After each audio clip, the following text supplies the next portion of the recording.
बारिश में गरीब माँ बेटी चटपटे मोमोज वाली। काजल बेटा ध्यान से देखो मैं सब्जी कैसे बना रही हूँ। पर क्यों माँ, तुम तो मेरे लिए खाना बना कर जाती हो ना, तो फिर मैं क्यों देखूं?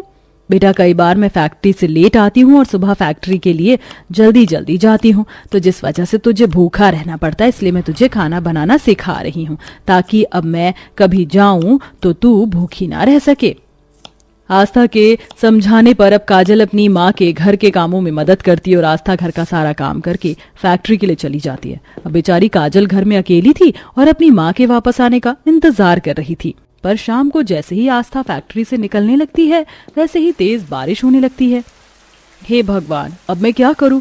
मैं वैसे ही लेट हूं, ऊपर से ये बारिश, मेरे पास तो छाता भी नहीं है, अब घर कैसे जाऊं?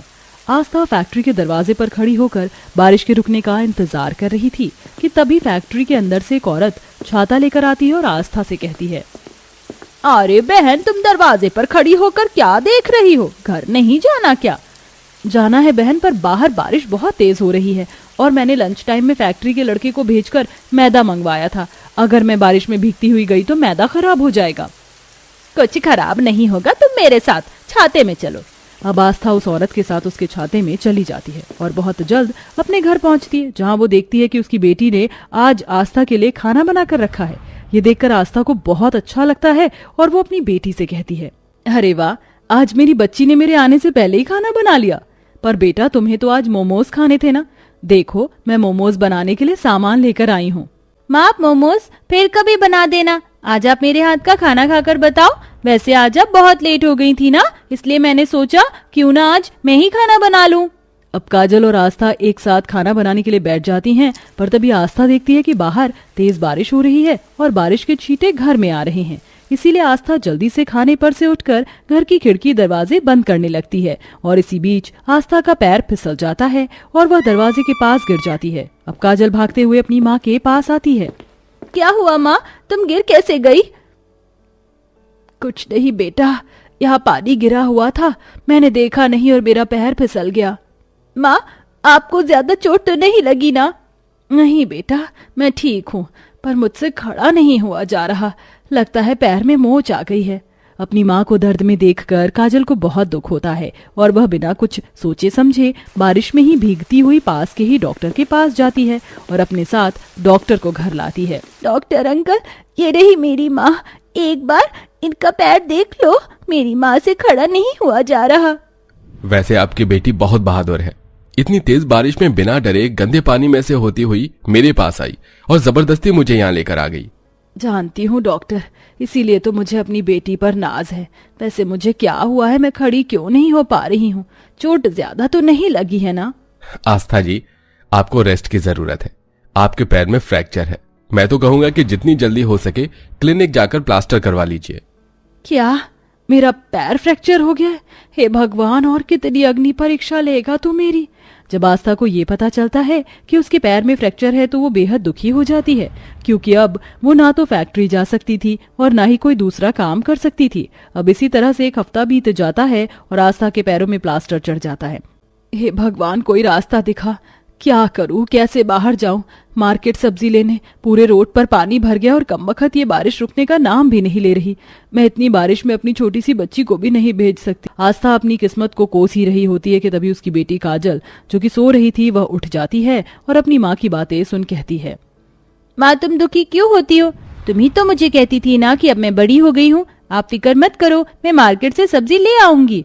काजल भले ही 10 साल की थी, पर वो काफी समझदार थी। अब थोड़ी देर बाद जब बारिश बंद होती है तो काजल कीचड़ में भीगती हुई सब्जी लेने जाती है और सब्जी लेकर घर आती है और अपनी माँ से कहती है, माँ, मैं सब्जी लेकर आ गई हूँ, पर माँ, आज मेरा चटपटे मोमोज खाने का दिल कर रहा है। अभी मैंने रास्ते में देखा, मोमोज वाले के पास बहुत भीड़ थी, लोग इस बारिश के मौसम में बड़े ही चाव से मोमोज खा रहे थे। काजल बेटा, मैं तुझे मोमोज खाने के लिए जरूर पैसे दे देती, पर तू तो अपनी आर्थिक स्थिति जानती है ना। काजल अपने घर की हालत से वाकिफ थी, इसीलिए वह कुछ नहीं बोलती और जब खाना बनाने के लिए बैठती है तो उसे याद आता है कि आटा खत्म हो गया है। माँ, आटा तो खत्म हो चुका है, मुझे माफ कर दो, मैं आपको बताना भूल गई। मेरी बच्ची तो मुझसे माफी क्यों मांग रही है? इसमें तेरी कोई गलती नहीं है। आटा खत्म हो गया तो क्या हुआ, मैं कुछ इंतजाम करती हूँ। अब आस्था के पास पैसे नहीं थे जो वो आटा मंगवा सके। आस्था के पास जो भी पैसे थे उससे काजल पहले ही सब्जियां ला चुकी थी। आस्था को कुछ समझ नहीं आता कि वह क्या करे। अपनी माँ को परेशान देखकर काजल अपने पड़ोसियों से आटा मांगने जाती है। आंटी, हमारे घर में राशन खत्म हो गया है, प्लीज थोड़ा सा आटा दे दो। अरे काजल बिटिया, हमारे घर का राशन तो खुद खत्म हो चुका है और बारिश भी रुकने का नाम नहीं ले रही जो राशन लेकर आए। तू जा किसी और से जाकर मांग ले आटा। बेचारी काजल उदास होकर दूसरे घर जाती है, पर वहां भी कोई उसे थोड़ा सा भी आटा नहीं देता। इसके बाद काजल मुंह लटकाते हुए घर आती है। काजल का उतरा हुआ मुंह देख आस्था को बहुत दुख होता है और तभी उसे काजल की मोमोज वाली बात याद आती है। काजल बेटा, तुम्हारा मोमोज खाने का बहुत मन था ना?